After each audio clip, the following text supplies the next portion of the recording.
జీవితంలో సమస్యలు లేనివాడు ప్రపంచంలో ఎవడూ లేడు. జీవితం ఉందంటే సమస్యలు ఉంటాయి. సమస్యని కూర్చుండిపోతావు. సమస్యని అవకాశంగా చూడు, దాంట్లో సొల్యూషన్ బయటకు వస్తుంది. అవునా కాదా?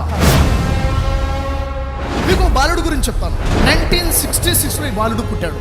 ఫ్యామిలీ చాలా డిస్టర్బెన్స్గా ఉంది. వీళ్ళ అమ్మా నాన్నకి ఎప్పుడు గొడవలే జరుగుతుండే. ఈ బాబు చిన్న బాబు బాగా ప్రెజర్, తనకు ప్రశాంతంగా ఉండేది కాదు. ఈ గొడవలు జరుగుతూనే ఉన్నాయి. వాళ్ళ నాన్న అమ్మను వదిలేసి బాబును వదిలేసి వెళ్ళిపోయాడు. ఇక నాన్న లేడు, కేవలం అమ్మ మాత్రమే. అమ్మ డిప్రెషన్లో ఉంది. బాబుకి సహనం అనేది లేకుండా పోయింది. ఎందుకంటే స్పెషల్ కేర్ లేదు. పిల్లలతో ఆడుకోవడం కోసం వెళ్తే ఆడుకుంటూనే పిల్లలతో గొడవ చేసి ఎవరో ఒకరిని కొట్టేవాడు. ఇంటి మీదకి కంప్లైంట్స్ వచ్చాయి. అమ్మ కూడా ఇంట్లో బాబుని కొట్టేది. ఇంకా కోపం పెరిగిపోయింది. ఆ బాబుకి చక్కగా మాట్లాడటం కూడా వచ్చేది కాదు. ఇది చూసి వాళ్ళ ఫ్రెండ్స్ ఇంకా హేళన చేసేవారు. బాబుకి లోపల నుంచి ఇరిటేషన్ పెరిగిపోయేది. ఒకరోజు ఏమైందంటే, తన దగ్గర ఒక పావురం ఉండేది, బాగా ఇష్టపడేవాడు. తన ఒక స్నేహితుడు ఆ పావురాన్ని ఇబ్బంది పెడతాడు. కోపం వచ్చేస్తుంది, వెళ్ళి చిత్తగా బాధేస్తాడు. వాళ్ళ పేరెంట్స్ పోలీస్ కంప్లైంట్ చేస్తారు. పోలీసు వచ్చి బాబుని అరెస్ట్ చేసుకుని వెళ్ళిపోతారు. 13 సంవత్సరాల వయసు వచ్చింది ఆ బాబుకి. 38 సార్లు పోలీసులు అరెస్ట్ చేశారు ఆ బాబుని. అంటే ఎంతగా డిస్టర్బ్ అయిపోయినాడో సార్ ఆలోచించండి. ఎవరిని చూసే వాళ్ళని కొట్టడం, చిన్న ఆటి కూడా కొట్టడం, అతని గురించి పేపర్లో కూడా ఆర్టికల్స్ రావడం మొదలెట్టాయి. ఈ బాబు ఉన్నాడు, విపరీతమైన కోపం, ప్రజలను కొట్టేస్తాడు, చేతిగా బాధేస్తాడు, రక్తసిక్తంగా కొడతాడు. ఇది ఒక వ్యక్తి చూస్తాడు. ఎవరో తెలుసా? ఆ న్యూయార్క్ ప్రాంతంలో ఉన్నటువంటి ఒక బాక్సింగ్ ట్రైనర్ చూస్తాడు. చూసి అతనికి ఎందుకు ఆలోచన వస్తుంది, వచ్చి బాబుని కొలుస్తాడు. అసలు ఏంటో కడుక్కుంటాడు, వాళ్ళ నాన్న గురించి, వాళ్ళ అమ్మ గురించి. ట్రైనర్ అతని ఓదార్చి దగ్గర తీసి అతనికి బాక్సింగ్ నేర్పించాలి అనుకుంటాడు. అతనికి ఇంట్రెస్ట్ క్రియేట్ చేస్తాడు. నీలో ఉన్న కసి, నీలో ఉన్న పట్టుదల, నీలో ఉన్న కోపం బాక్సింగ్ మీద ఫోకస్ చేయి అంటే, ఈ బాబు తనలో ఉన్నటువంటి పూర్తి కేపబిలిటీస్ వచ్చేసి బాక్సింగ్ మీద కాన్సన్ట్రేషన్ చేయడం మొదలు పెడతాడు. తన దగ్గర ఫిజికల్ స్టామినా ఉంది, కసి ఉంది. బాక్సింగ్ ప్రాక్టీస్ చేస్తాడు.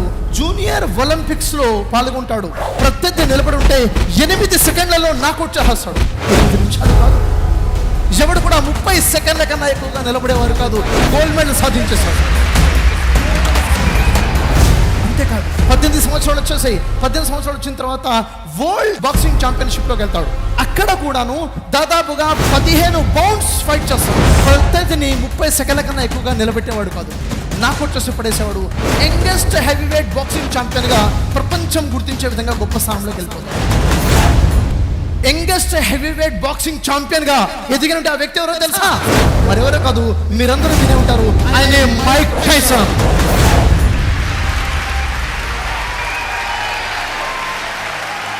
ప్రపంచంలోనే గొప్ప బాక్సింగ్ ఛాంపియన్ గా ఎదిగాడు.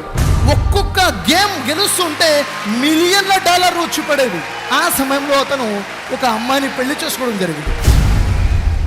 ఆ తర్వాత ఏం జరిగిందో తెలుసా? తన భార్య ఇంట్రెస్ట్ భర్త మీద కాకుండా డబ్బు మీద వచ్చేసింది. ఇద్దరి మధ్యలో మనస్పర్ధలు, డైవర్స్ అయిపోయింది. డిస్టర్బ్ అయిపోయి ఉన్నాడు.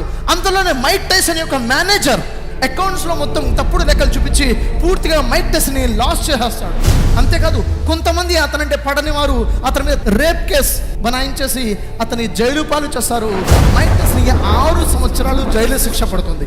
ఇన్ని సంవత్సరాలు ఒక ఛాంపియన్గా మారిన తర్వాత ఎలాంటి పరిస్థితులు ఎదురయ్యాయి? మళ్ళీ జైలుకి వెళ్ళాల్సిన పరిస్థితి.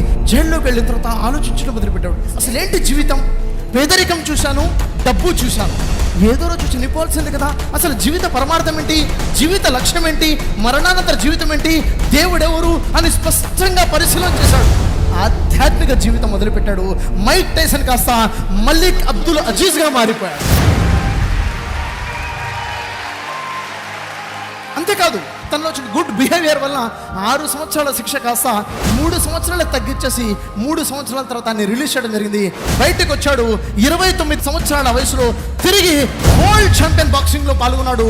WBA world boxing association, world boxing council తరఫు నుంచి మళ్ళీ వరల్డ్ ఛాంపియన్ బాక్సర్గా నిలబడ్డాడు. అంటే దేశంలోనే అతిపెద్ద క్రిమినల్ గా మారే ఒక వ్యక్తికి విజన్ ఇవ్వడం ద్వారా ఛాంపియన్ గా మారలేదా? ఈరోజు మన భారతదేశం కూడా ఉంది. మన భారతదేశంలో అలాంటి టాలెంట్స్ ఉన్నవాళ్ళు లేరా? వాళ్ళని ఛాంపియన్స్ గా మార్చే ప్రయత్నం మనం చేస్తున్నామా? క్రిమినల్స్ గా మారిపోని వదిలేస్తున్నామా? మన భారతదేశంలో ఎలాంటి యువత ఉంది, ఎలాంటి స్కిల్స్ వాళ్ళల్లో ఉన్నాయి? వాళ్ళకి సరైన ట్రైనింగ్, సరైన మోటివేషన్ ఇచ్చేవారు ఉన్నారా? ఇస్తే అలాంటి ఛాంపియన్స్ మన దేశం నుంచి మొదలవరా? సక్సెస్ అనేది అంత ఈజీ కాదు, అంత కష్టము కాదు. గొప్ప స్థాయికి వెళ్ళిన తర్వాత కూడా అనుకోని అనర్థాలు రావచ్చు. అయినప్పటికీ నేను మిమ్మల్ని మీరు నిలదొక్కుకోగలగాలి. సమస్యలు రావా? వస్తాయి. ఒడిదొడుకులు రావా? వస్తాయి. అనేక ఇబ్బందులు ఉంటాయి, దాటుకుంటూ వెళ్ళాలి. మధ్యలో ఎక్కడ కూడా ఆగిపోయావా? ఓడిపోయావు. అంటే కావాల్సింది ఏంటి? స్పష్టమైన లక్ష్యం ఉండాలి. లక్ష్యం అనేది మానవుడికి కావాలి సక్సెస్ సాధించాలంటే.